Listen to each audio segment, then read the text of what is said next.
श्री गुरुदेव भगवान की ओम।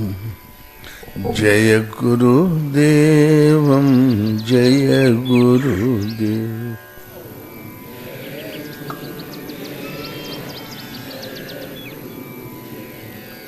सोए पावन सोए सुभग शरीरा,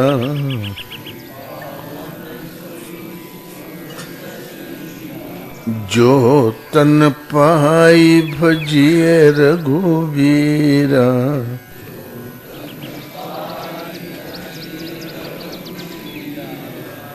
बोलो श्री राम जय जय राम।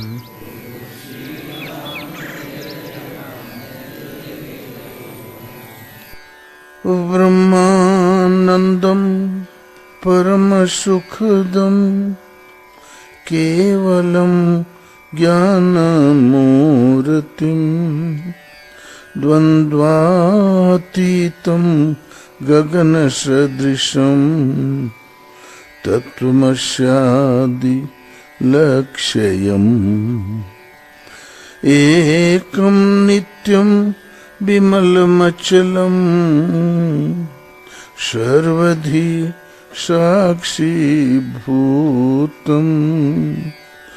भावातीतं त्रिगुणरहितं सद्गुरुं त्वं नमामि। सद्गुरुं त्वं नमामि। बोलो श्री गुरुदेव भगवान की जय।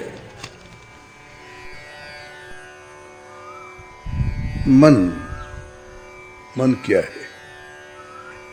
तो भगवत स्थिति में और हमारे बीच में रुकावट केवल मन।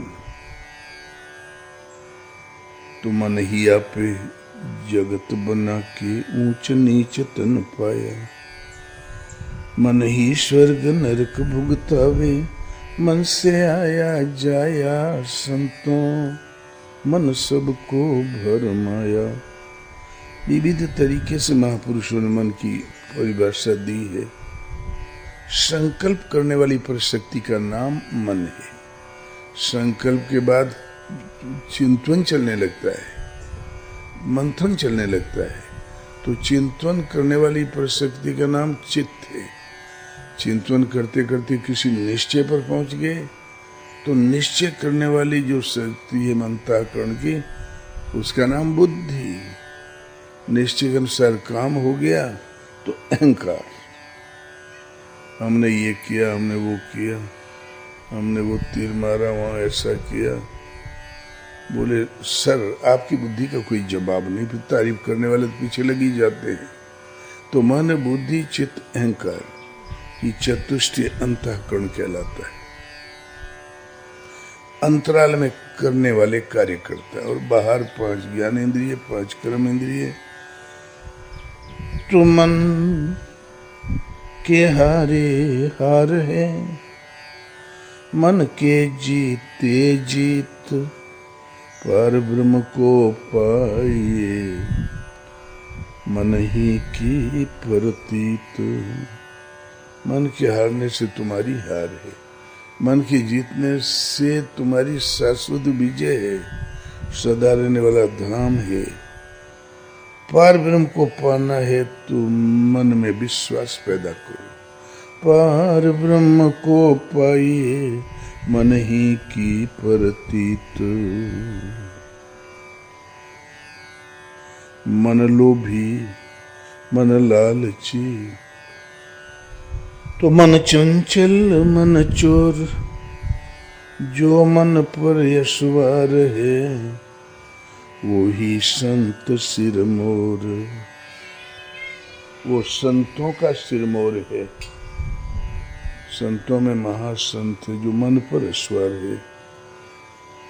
प्राणी अपने प्रभु से पूछे, किस विधि पाऊं तो है। ये हर जीव अपने प्रभु से पूछता है, भगवान वो कौन सी विधि जो मैं तुम्हें पा जाऊं। प्रभु कहे तुम मन को पाले, पा जाएगा मोहे। भगवान ने कहा तुम अपने मन के वेग को रोक ले, इसको पकड़ ले, इसको पाले तो मुझे पा जाएगा। मन के निरोध के साथ ही जो शेष वस्तु बचती है उसका नाम है परमात्मा। तो भगवान और हमारे बीच में रुकावट केवल मन है। कबीर से पूछा, क्या रात दिन खटपट सुनाते रहते हो? ये बताइए कबीर साहब, ज्ञान क्या है? कोह ज्ञान है, ध्यान क्या है? कोह ध्यान है। पारख बाणी क्या है? वो है पारख बाणी। किसके लिए ज्ञान की जरूरत पड़ गई? किसके लिए ज्ञान कूटते हो? कोह ज्ञान है, कोह ध्यान है, कोह है पारख बाणी। काहे लिए तुम ज्ञान कुटत को है अंतर्यामी? किसके लिए ज्ञान की रात दिन चर्चा करते हो? और आपका वो अंतर्यामी कौन है? कबीर ने उसकी बात को उलट दिया। बोले, मने ज्ञान है, मने ध्यान है, मन है पारख बाणी, और मने लिए हम ज्ञान कूटत मोर मनवे अंतर्यामी। मन के लिए ज्ञान की जरूरत पड़ी, मन को निरोध करने के लिए ध्यान की जरूरत पड़ी, और जहाँ निरोध होने लगा पारख बाणी, अपौरुषेय बाणी उतरने लगी। वो मन के ही लिए,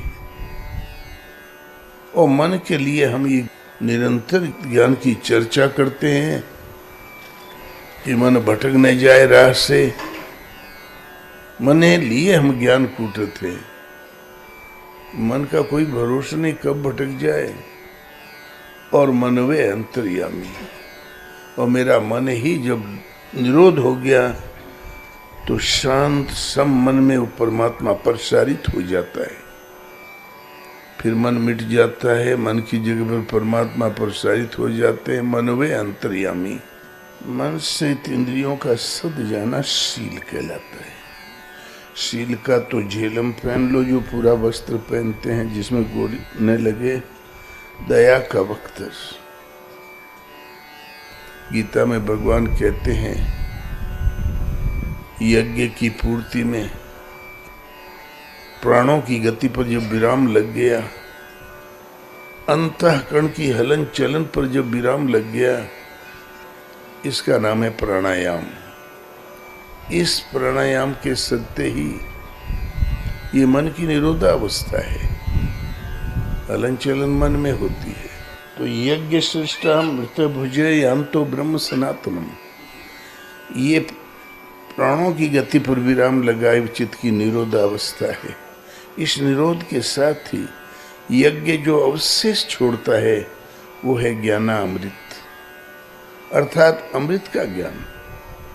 पूरी गीता में अमृत का केवल एक स्थान, अर्जुन आत्मा अवध्य है, शस्त्र नहीं काट सकती, अग्नि नहीं जला सकती, वायु नहीं सुखा सकता, आकाश विलय नहीं कर सकता। ये मृत्यु से पर एक अमृत तत्व है, और विधाता और उससे उत्पन्न यावन मात्र जगत, द्वितीय अदिति की संतानें, देव दानव मानव परिवर्तनशील है। काल पाके सब बदल जाते हैं। आत्मा ही अमृत तत्व है। तो चित्त के निरोध प्राणायाम की स्थिति आई तो यज्ञ पूर्ण हुआ। चराचर जगत मन सामग्री में है, और मन का पटपसारी जगत था वही निरोध हो गया।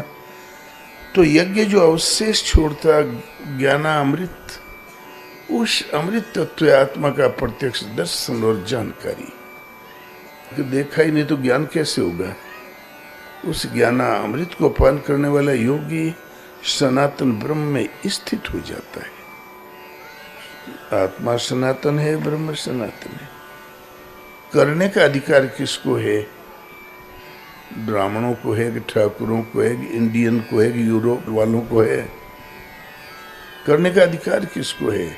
नायम लोकोस्ते यज्ञ से कुतो अन्य कुरुषोत्तम।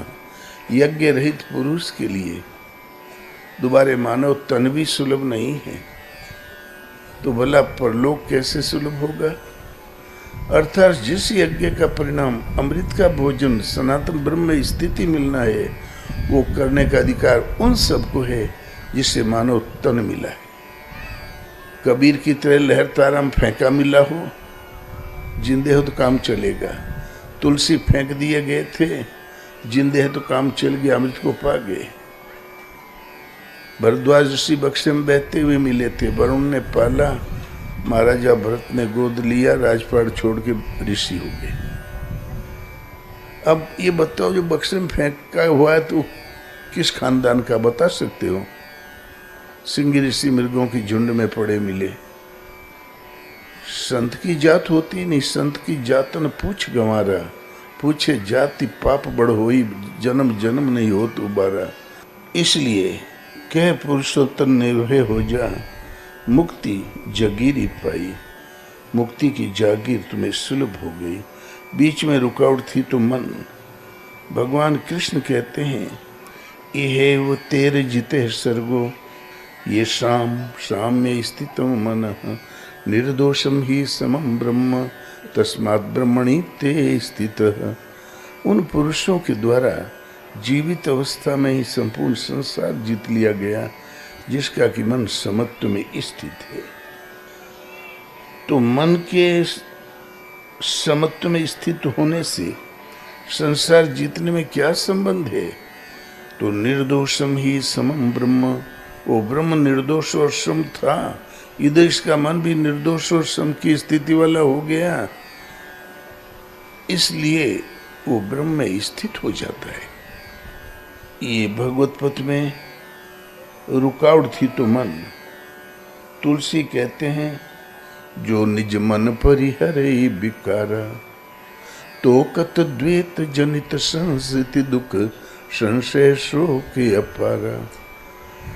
यदि मन कदाचित विकारों का त्याग कर दे तो द्वैत से उत्पन्न कि मैं अलग भगवान अलग, ये अपार संस्कृति का दुख, शोक और संताप भला क्यों सताए? अर्थात मन के विकार है तो यहाँ तक ये द्वैत संस्कृति आवागमन का दुख है। फिर दुनिया में शत्रु है, मित्र है, मध्यस्थ। ये शत्रु नहीं, ये मन ने बना रखा है। शत्रु मित्र मध्यस्थ तीन, ये मन की ने बरियाई। त्यागन गहन उपेक्षणीय, अहि हाटक तृण की नाई। ये शत्रु है, ये मित्र है, ये मध्यस्थ है, ये मन ने बरबस बनाया है। त्यागन गहन उपेक्षणीय, अहि हाटक तृण की नाई। शत्रु है तो सर्प की तरह त्याग दो, मित्र है तो सोने की तरह उठा लो, मध्यस्थ है तिनकों की तरह पड़े रहने दो। आप रास्ते चले जा रहे हैं, हजारों तिनके तिरछे आड़े तिरछे कैसे कैसे पड़े हैं, क्या एक भी तिनका पर कभी निगाह पड़ी? आंखें खुली है, दिखाई नहीं पड़ता, क्योंकि उपेक्षणीय है, ये मन ने बनाया है। बिटप मध्य पुतरी का श्रुतमहु कंचुक भी नहीं बनाए। मन में तथा लीन नाना तनु, प्रगटते अवसर पाए। एक वृक्ष के अंदर नाना प्रकार की फर्नीचर, चीर फाड़ के चाहे खटिया मचिया कुछ भी बना डालो, दिया सिलाई बना डालो, उसमें है। और एक सूत के धागे में नाना प्रकार के वस्त्र, जनाना मर्दाना, बच्चों का पैरासूट, जाजम, दरी, जो चाहो बना लो। मन में इसी प्रकार विश्व विधाता की सृष्टि के सारे तन विद्यमान है। जब जिसका नंबर आता है वो प्रकट होता जाता है। प्रगटते अवसर पाए, मन में सारे तन लीन है। असन बसन पशु वस्तु विविध विधि बसमणि में रह जैसे। स्वर्ग नरक चरे अचर लोक बहु, बसत मध्य मन तैसे। असन माने भोजन, वसन माने वस्त्र, पशु, नाना प्रकार की वस्तु, मकान, बिल्डिंग, जो चाहो बनवा लो। क्यों? मणि बेश कीमती, कई करोड़ों में उसकी कीमत है। एक बेश कीमती मणि के अंतराल में असन बसन पशु वस्तु विविध विधि निवास करती है। ठीक इसी प्रकार स्वर्ग नरक चरे अचर लोक बहु बसत मध्य मन तैसे। स्वर्ग भी, नरक भी, लोक लोकांतर भी, इस और परब्रह्म परमात्मा भी इस मन के अंतराल में निवास करता है। मन का निरोध कैसे हो? रघुपति भक्ति बारी छालित चित बिनु प्रयास ही सूझे। तुलसीदास कह चिद विलास जग बूझत बूझत बूझे। भगवान की भक्ति में प्रक्षालित चित्त शुद्ध हो जाएगा। रघुपति भक्ति बारिद छालित चित्त बिनु प्रयास ही सूझे। अन्य किसी प्रयास के बिना दिखाई देगा ये सत्य है, झूठ है, ये भगवान, ये तुम। लेकिन तुलसीदास कहते हैं चिद विलास जग, चित्त का पट पसार ही जगत। बूझत बूझत बूझे, ये अभ्यास करते हुए समझ में आते आते ही समझ में आता है, अर्थात चित्त का पट पसार ही जगत है। इसी आशय का एक भजन है, तोरा मन दर्पण कहलाए। तेरा मन दर्पण कहलाए। तुम्हारा मन एक आईना है पारदर्शी। अनंत जन्मों की रील इसमें अंकित है, और जहां मन निर्मल हुआ तो सब कुछ बताने लगता है, इसमें प्रकट होने लगता है। तोरा मन दर्पण कहलाए। भले बुरे सारे कर्मों को देखे और दिखाए। तोरा मन दर्पण कहलाए। भले जो तुम्हें आत्मपथ की ओर, भगवत स्वरूप की ओर ले चले, संसार में सदकर्म कराए। बुरे जो संसार में बदकर्म करवाए। सारे कर्मों को मन भली प्रकार देखता है, दिखा भी देता है। मन की ये क्षमता है। मन ही देवता।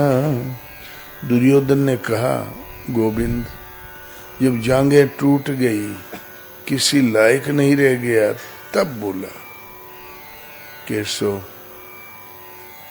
आप ही ने तो भरमा के मुझे इस रास्ते पे लगाया है, और दोष सब हमारा। भगवान हाथ उठाए, अच्छा खुश रहो। और कुछ बोले, मैं भली प्रकार जानता था कि सत्य क्या है। जानामि धर्मम नच में प्रवृत्ति, जानामि अधर्मम नच में निवृत्ति। मैं धर्म को भली प्रकार जानता था, भगवान, उसमें मेरी रुचि नहीं थी। मैं अधर्म को भली प्रकार जानता था कि यह अधर्म है, गलत है, लेकिन वो पिंडी नहीं छोड़ रहा था हमारा। उससे कभी पेट भरता ही नहीं था अधर्म करने से। नच में निवृत्ति, वो हमसे छूट ही नहीं रहा था। मैं पराधीन था प्रभु। भगवान ने हाथ उठाया, खुश रहो। युधिष्ठिर स्वर्ग गए तो दुर्योधन भी वहां बैठा मिला। तो भले बुरे सारे कर्मों को मन देखता है, दिखा देता है, लेकिन मजबूरी यह है कि जानते हुए भी वही करते है, दुर्योधन की तरह। मन ही देवता, मन ही ईश्वर, मन से बड़ा न कोय। मन उजियारा जब जब फैले, जग उजियारा होय।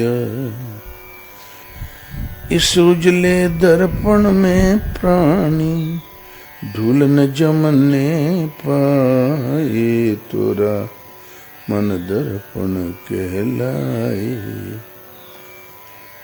जब ये मन देवी संपत्ति से युक्त होता है तो देवता हो जाता है, और आसुरी संपत्ति से युक्त होता है तो असुर हो जाता है। भगवान कृष्ण कहते हैं, अर्जुन, संसार में मनुष्य केवल 2 प्रकार का है। जिस हृदय में देवी संपत्ति कार्य करती है वो देवता, आसुरी संपत्ति कार्य करती है वो असुर। आसुरी संपद काम, क्रोध, मोह, लोभ, मद, मत्सर्य इन खड विकारों पर टिकी हुई है। आसुरी संपद को प्राप्त पुरुष अनंत इच्छाएं, अनंत वासनाओं में प्रकृति और बहता ही जाता है। प्रकृति की अनंत योनियों में भ्रमण कराती है। और देवी संपद भी मोक्ष है। देवी संपद परम कल्याण के लिए है। अर्जुन, तू शोक मत कर, तू देवी संपद को प्राप्त हुआ है, तो मुझे प्राप्त होगा। ज्योतिर्मय पद को प्राप्त करोगे अर्जुन। फिर देवी संपद के लक्षण गिनाए। वो सारी की सारी एक भजन पद्धति है। मन सहित इंद्रियों का दमन, एकाग्रता, धारणा, ध्यान, समाधि, सरलता, अहिंसा, जो चित्त को निरोध करने वाले 22 लक्षण बताए। एक भजन विधि का नाम देवी संपद, मन का निरोध करने वाली विधि का नाम देवी संपद है। तू शोक मत कर अर्जुन, तू देवी संपद को प्राप्त हुआ, तू मुझे प्राप्त होगा। देवी संपद वो है कि सने सने उत्कर्ष करते हुए परम देव परमात्मा पर्यंत दूरी तय करा ले। परम देव परमात्मा का देवत्व सने सने आप में संग्रहित करती जाए और वो जहाँ प्रभु है वहाँ पहुँचा दे। दर्शन स्पर्श विलय दिला दिया तो देवी संपद भी मुक्त हो चुकी, देवी संपद भी उसमें विलय हो गया। आगे कोई सत्ता है नहीं तो किसका देवत्व खींच के देगा आपके। उसका स्पर्श करा के देवी संपद भी हो जाती है, शांत, और मुझे प्राप्त हो जाता है। आसुरी संपद अधोगति अनंत योनियों में भटकाने के लिए है।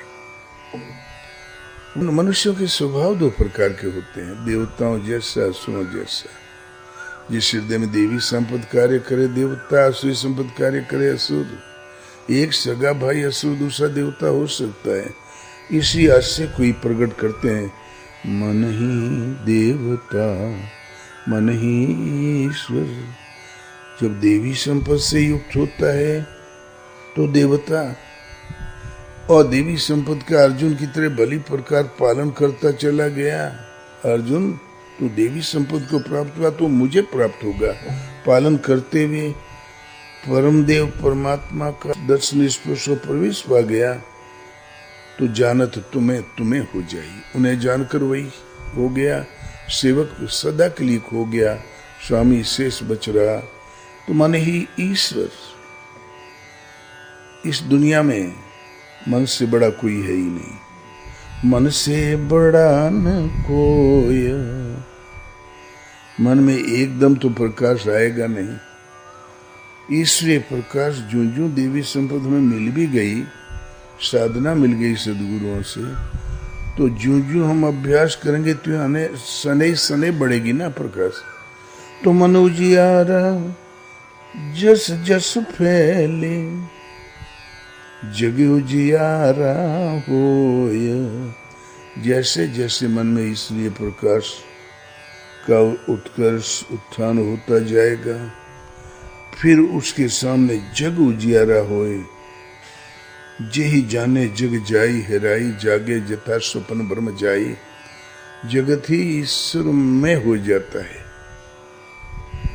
ज्योतिर्मय परमात्मा की ज्योति व्याप्त हो जाती है। जग उजियारा होए। ईशा वासम इदम सर्वम यद किंचित जगत्याम जगत। ये मन के निरोध के साथ मिलने वाली स्थिति है, न कि केवल कोरा वाक्य। इस उजले दर्पण में प्राणी धूल न जमने पाए। इतना पवित्र उज्जवल मन है तो इसमें राग की, द्वेष की, इच्छाओं की, वासनाओं की धूल न जमने पाए। सावधान सतर्क होके लगो तो तुम अवश्य पा जाओगे। भगवान कहते हैं, इंद्रिय से इंद्रिय स्वार्थे राग द्वेषो व्यवस्थितो तयोर वशमा गच्छे अस्य परिपंथिनो। इंद्रियों और इंद्रियों के भोगों के टकराव में राग और द्वेष निवास करते हैं।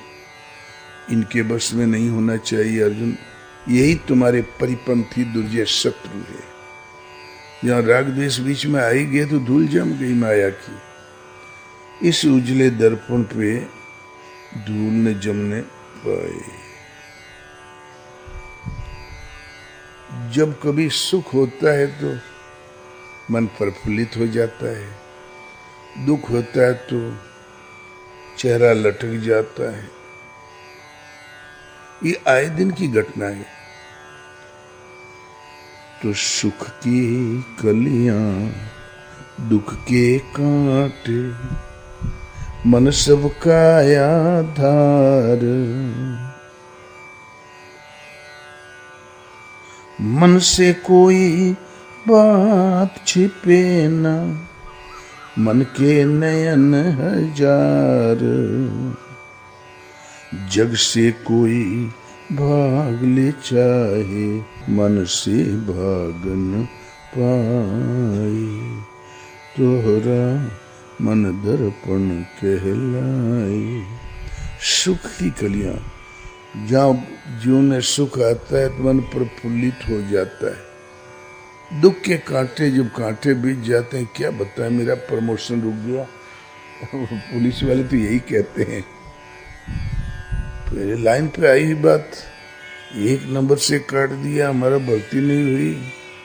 मन मुरझा जाता है, चेहरा लटक जाता है। सुख की कलियां खिली तो मन प्रफुल्लित हो जाता है। तो सुख की कलियां दुख के कांटे, मन सबका आधार। मन ही तो महसूस करता है। शरीर तो एक मकान मिला, मन से कोई बात छिपे ना। मन से कोई बात नहीं छिपती। महाराजा नहुष अश्वमेध यज्ञ करके इंद्र पद पर अभिषिक्त हो गए।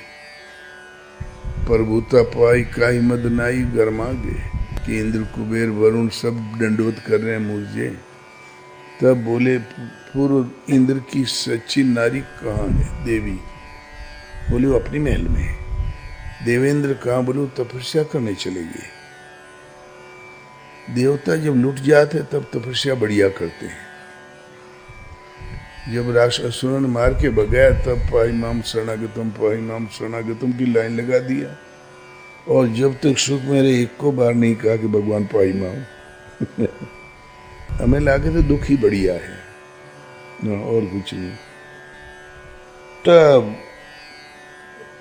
बोले हमारी सेवा में भेजो।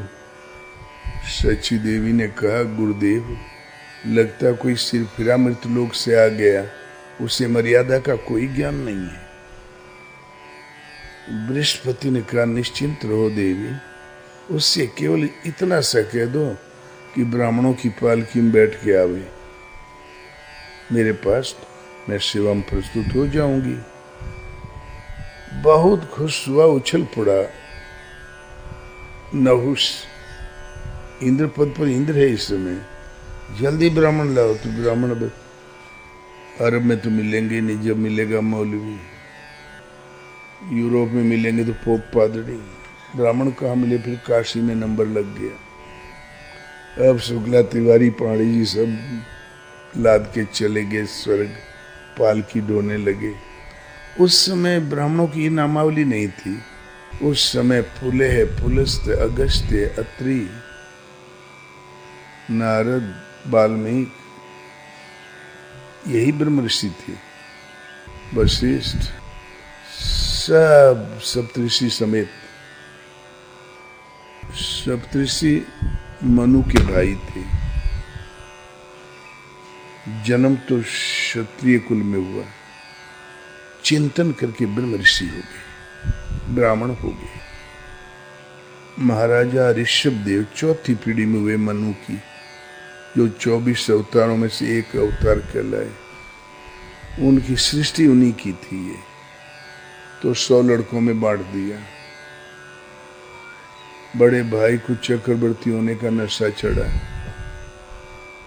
चारों तरफ रथ दौड़ाए, कौन लड़े उनसे, जीत गए। बोले अभी हमारा चक्र ये शस्त्रागार में जा क्यों नहीं रहा? बोले अभी कोई बाकी। बोले अब कौन बाकी है? बोले आपके भाई। बोले भाई भाई का है वो हमारा है, हमारा वो भाइयों का है, मेरा कुछ भी नहीं, सब भाइयों का। बोले चक्रवर्ती होने के लिए तो उनको समर्थन देना पड़ेगा। तब दूत भेजा, मुझे चक्रवर्ती स्वीकार करो। तो वो लोग बोले छात्र धर्म के अनुसार हमें युद्ध करना चाहिए, क्योंकि युद्ध की धमकी आई है। राज पिताजी ने दिया, भैया ने नहीं। भैया से कौन लड़े? छोटे छोटे लड़के थे, ऐसे उनके सिर पे मुकुट रख दिया, जाओ बड़े पापा के चरण छुओ। बोले ले फलानी देश के राजा ये आ गए। 81 राजा, भरत के छोटे भाई जो राजा थे वो कोपिन पहना, कमंड लिया, भजन में लग गए और इतना चिंतन किया कि ब्रह्म ऋषि हो गए। ऋषभ ने कहा ये हमसे भी बड़े हैं अपने पुत्रों को, क्यों तब स्वाध्याय धारणा ध्यान समाधि जिनके स्वभाव में डल गया है, ये ब्रह्म ऋषि है, ये मुझसे भी श्रेष्ठ।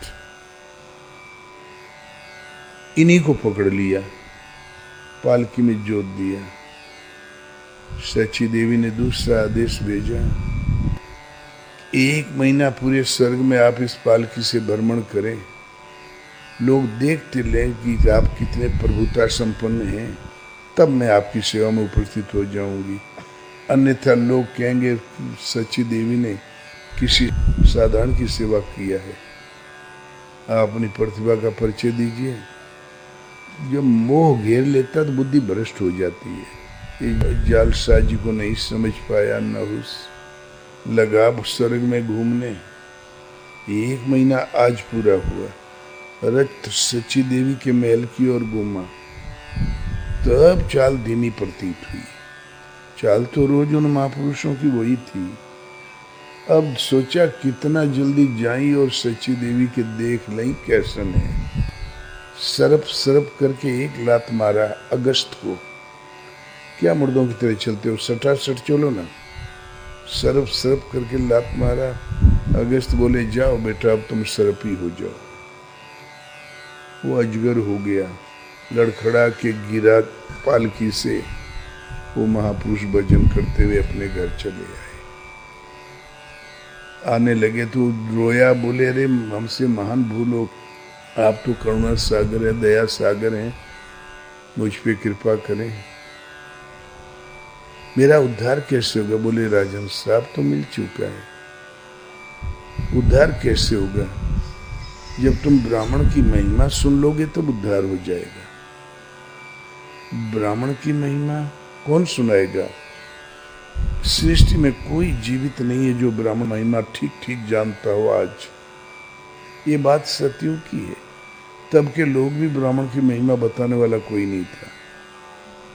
द्वापर में महाराजा युधिष्ठिर आएंगे वनवास में, वो तुम्हें उत्तर देंगे। उस समय हस्तिनापुर नाम जगह का नहीं था, कुरुवंश विश्व के नक्शे में नहीं था। द्वापर आया, कौरवों पांडवों में खटपट हुई। ये शकुनी का षड्यंत्र, दुर्योधन का अज्ञान, धृतराष्ट्र का अंधा मोह, ये कुछ नहीं है। ये तो निमित्त था। युधिष्ठिर का वनवास अवश्यंभावित रहा, समय पर प्रकट हो गया। वन में गए, अजगर टकराया, उत्तर भी दिया, उसका मुक्ति भी मिल गई। अजगर इंद्र रूप में परिवर्तित हो गया। बोले राजन युद्ध होने वाला है, महाभारत, हमारा आशीर्वाद आपके साथ है, विजय आपकी होगी। युगों से सधम योनि में पड़ा था, आपकी कृपा से मैं मुक्त हो गया। ब्राह्मण एक महान होता है, वो प्रश्न अलग। तो जग से कोई भाग ले चाहे, मन से भाग न पाए।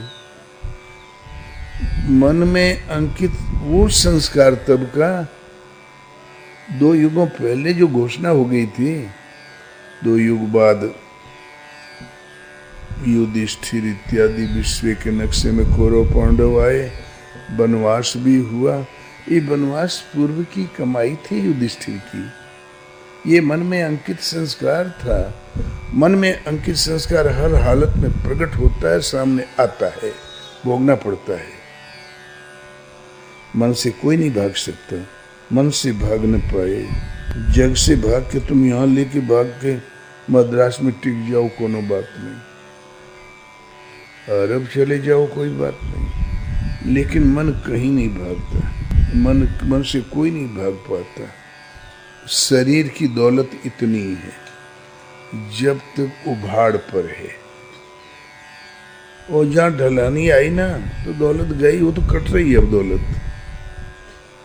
तो तन की दौलत ढलती काया, तन की दौलत वहीं तक है जहां उत्कर्ष से बढ़ोतरी है, और जहां ढलान आई तो तन की दौलत खत्म हो गई। वर्ष 50 कमर भई टेढ़ी, बुढ़वा खाट पड़ो, लड़का महरी बोली बोले, बुढ़ऊ मरी न गयो। उम्र सब धोखा में खोए दियो बाबा। उम्र 50 साल, यानी कमर दर्द, खटिया धर लिया। तो तन की दौलत जब तक उभाड़ पर है तब तक है। 32 वर्ष की उम्र में सबसे बड़ा बॉक्सर था, उसने बॉक्सिंग छोड़ दिया, क्योंकि सदैव जीता था, पहली बार आ रहा। पेले ने 36 वर्ष में फुटबॉल भली प्रकार छोड़ दिया। क्यों छोड़ दिया? दो एक बार पटकनी खा गया तब। तो तन की दौलत जब तक बढ़ोतरी है तब तक है, ढलती काया तक है। तन की दौलत ढलती काया, मन का धन अनमोल। किसी जन्म में संस्कार में पड़ा तो उबड़ कर सामने आएगा। ये मन का धन है। तन के कारण, जिस तन को जन्म और मृत्यु के बीच का एक पड़ाव है, तन ने पहले बिना शरीर वाले थे, आगे बिना शरीर वाला, बीच में एक पड़ाव। गीता में भगवान कहते हैं, अर्जुन जन्म से पहले बिना शरीर वाले थे, बाद में बिना शरीर वाले, केवल बीच में तुम शरीर वाले हो, युद्ध कर। तो तन के कारण, जिसको मिट्टी जानना, उसके कारण मन के धन को मत माटी में घोल। माटी में मत घोल। मन की कदर भुलाने वाला, हीरा जन्म गवाए, तोरा मन दर्पण कहलाए। तन के कारण मन के धन को, मन का धन है जो चिंतन कर लिया आपने, संयम सद गया आपका, उसको इस माया की मट्टी में न घोल दे।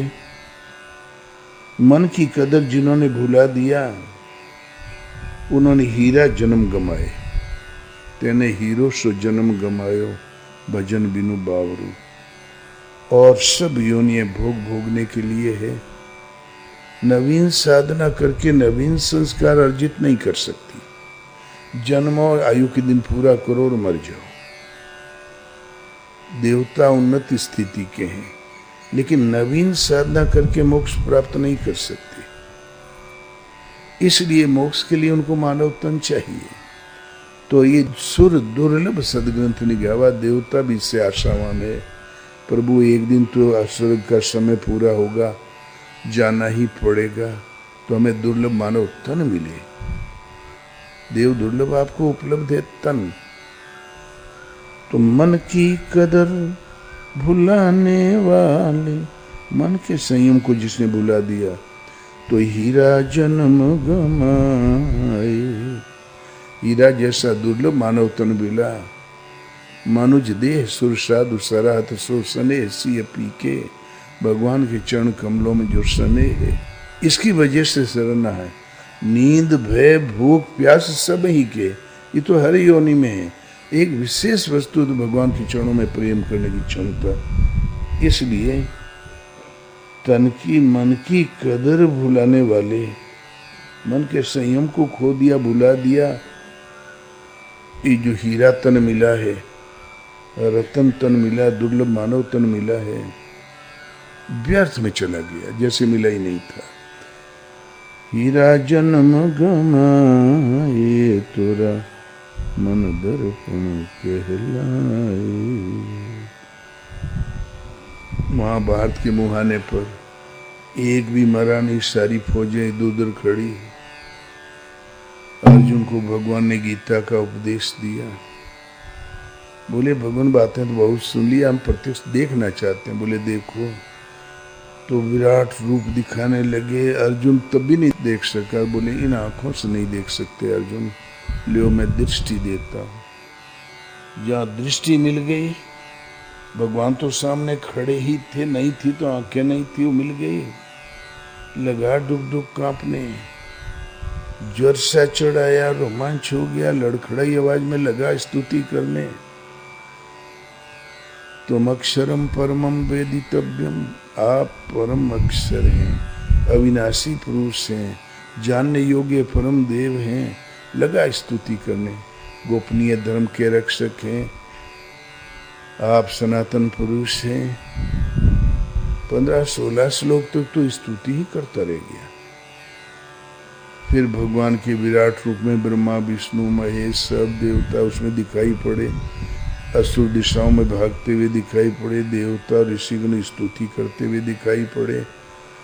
और इस उपदेश के तुरंत बाद जो महाभारत छिड़ने वाला था, जब उसका दृश्य सामने आया, तब तो अर्जुन बुरी तरह घबरा गया। बोले प्रभु ये क्या? वो सूत पुत्र कर्ण आमने सामने का योद्धा था, सगा भाई तो था, मालूम नहीं था। और वो भीष्म, द्रोण, दुर्योधन, जयद्रथ, पृथ्वी के अन्य योद्धा बड़े वेग से दिव्य अस्त्र लेके दौड़ते हैं और आपके मुखों में प्रविष्ट हो जाते हैं। आप चबाते जाते हैं, आप आस्वादन करते जाते हैं। कुछ मुंह में लटके हुए दिखाई दे रहे हैं। क्या है ये सब? बड़ा मुश्किल है। लहसुन मत खाओ, प्याज में मत खाओ, लाख में दम कर दिया। भगवान का भोजन पता नहीं क्या, आप जानो। कच्चे चबा गए आदमी, नमक ने मिर्ची। दिव्य अस्त्र जो है तुम लोगों के लिए है, ये झोंपड़ी गिराने के लिए, महल गिराने के लिए है। भगवान के मुंह में वो सलाद का काम कर रहे थे, कुर कुर कुर कुर, और कुछ नहीं। प्रभु ये क्या है? बोले अर्जुन ये मेरे द्वारा मारे हुए मुर्दे खड़े हैं, तू यश प्राप्त कर, काम मैं कर दूं, यश तू ले लेके अर्जुन ने कर डाला। निमित्त मात्र होकर खड़ा बर रहो, करता धरता मैं। एक स्तर ऐसा आता है, पहले जागृति का नाम शूद्र, विधि प्राप्त वैश्य, संघर्षशील अवस्था आ गई। माया को ये जड़ बुद्धि वाला क्या खाक जीतेगा। भगवान जब मन की लगाम पकड़ के खड़े हो जाते हैं, इंद्रियां घोड़े हैं, मन लगाम है, शरीर एक रथ है, वो जो रथी हो जाते हैं, विजय होना ही होना है। साधक को केवल आज्ञा पालन करना है। भगवान वही आज्ञा देंगे जिसको तुम्हारे कल्याण में सहायक है। और तू खड़ा भरो। तो अर्जुन घबरा गया। इन विभूति के सामने कोई हमसे जीवन में अशिष्ट व्यवहार तो नहीं हो गया? तब बोले हे भगवान, हमने कभी तो 3 भूलें, उसको 4 भूल दिखाई पड़ी अपने में। हे सखा, हे यादव, हे कृष्ण कह दिया। उन त्रुटियों के लिए प्रिय पुत्र को क्षमा करता है पिता, प्रिय स्त्री को क्षमा करता है पति, और ऐसे ही मुझे क्षमा कर दे। उन अपराधों को, अपराधी कौन था? कृष्ण कह दिया कोई अपराध नहीं था, करिया थे ही कहां से गौरवर्ण कह दे। कभी कभी कन्हैया बचपन में लड़ जाते रहे, मैया ये बता राधा क्यों गोरी मैं क्यों काला? तो बोले बेटा काली अंधेरिया रात में तुम आया रहा, इसे मारे काला है। बोले हाँ ये बात ठीक है, समझ में आ गई। लड़कों को फुसलाने के लिए। तो कृष्ण कहना कोई अपराध नहीं, कृष्णा गाय, कृष्ण पक्ष, ये तो संस्कृत बात। हमने कभी हे सखा कहा, भगवान ने आगे बढ़ के अर्जुन को मित्र बनाया था, तो सखा कहना भी कोई खास अपराध नहीं। हे यादव कहा, अब अहिरे घर में जन्म ही हुआ, कहां शुक्ला जी कह दें हम को। यादव तो थे ही, वृष्टिवंशी है, यदुवंश, यदुकुल नंदन, यदुकुल भूषण, ये भी कोई खास अपराध नहीं। हे कृष्ण, हे सखा, हे यादव, उन त्रुटियों के लिए आप मुझे क्षमा कर दें। बहुत कोशिश किया तो कितना आदर्श था अर्जुन, ये 4 त्रुटि दिखाई पड़ी, ये कोई त्रुटि है? लेकिन जब वास्तविक स्वरूप को देखा तो भगवान वो समझ गया अर्जुन, ये न काले हैं न गोरे हैं, रंग रूप से परे हैं, इनके समान ही सृष्टि में कोई नहीं। तो सखा कैसा? सखा तो बराबर का पद होता है, ये भी भूली है। और ये न जाति है न वर्ण है, उससे अतीत है, एक परम तत्व है, शाश्वत सत्य है, सनातन पुरुष है, यही रही है नहीं। तो हमने हे यादव का ही यादव है, ये नहीं, जात वर्ण से परे है, रंग रूप से परे हैं, इनके समान ही कोई नहीं। तो सखा कैसा? और आपने क्षमा किया तब समझूंगा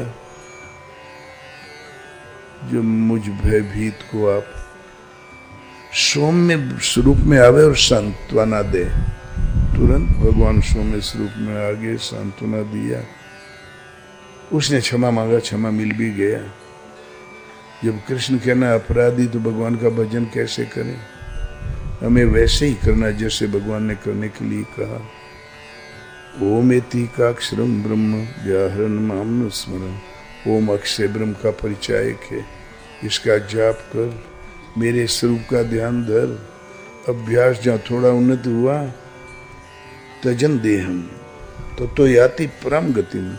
जिस क्षण देह अध्यास का त्याग कर जाओगे, तत्सन परम गति को प्राप्त कर लोगे, तो मुझ में निवास करोगे। तो गीता में 8 बार ओम शब्द आया है। ओम का जाप करो, कीर्तन में, कथा वार्ता में करोड़ बार कृष्ण को, ये तो गुणानुवाद है। कृष्ण को, कन्हैया को, माखन चोर को, लुटेरा को, श्रद्धा है तो सब माफ। लेकिन जपने के लिए नाम भगवान ने ओम, ओ ऊ मैं कहते हैं। ओ माने ब्रह्मा, ऊ माने विष्णु, मैं माने महेश, ये अर्थ होता है। तो तीनों देवता में बांट दिया। विष्णु बिरंची शंभु भगवाना, उपजय जासु अंश ते नाना, ऐसे प्रभु सेवक बस हैं, भक्त हेतु लीला तनु गए। जब ये ब्रह्मा विष्णु महेश अनंत जिस प्रभु से उत्पन्न होते हैं, मरते रहते हैं, तो ये ब्रह्मा विष्णु का नाम हो गया ओम। गलत। ओम माने वे अविनाशी परमात्मा, अहम माने आप स्वयं। जिन परमात्मा का निवास आपके हृदय देश में है, हृदय से ईश्वर का उपासक हूं। कितना तीर्थ व्रत घूमा, काशी खोजा, मथुरा खोजा, खोजा तीर्थ सारे, कहीं न मन का मीत मिला, तो आया तेरे द्वारे। भटक के हर महापुरुष ने पाया तो हृदय में। हृदय ईश्वर भगवान के निवास का नाम है हिंदू। हृदय ईश्वर का उपासक है हिंदू। चाहे कहीं जन्मा हो मनुष्य, जब पाएगा तो हृदय में। और ये दिया है भारत में, इसलिए भारत विश्व गुरु। गीता आपका गुरु ग्रंथ। बोलो श्री गुरुदेव भगवान ने की जय।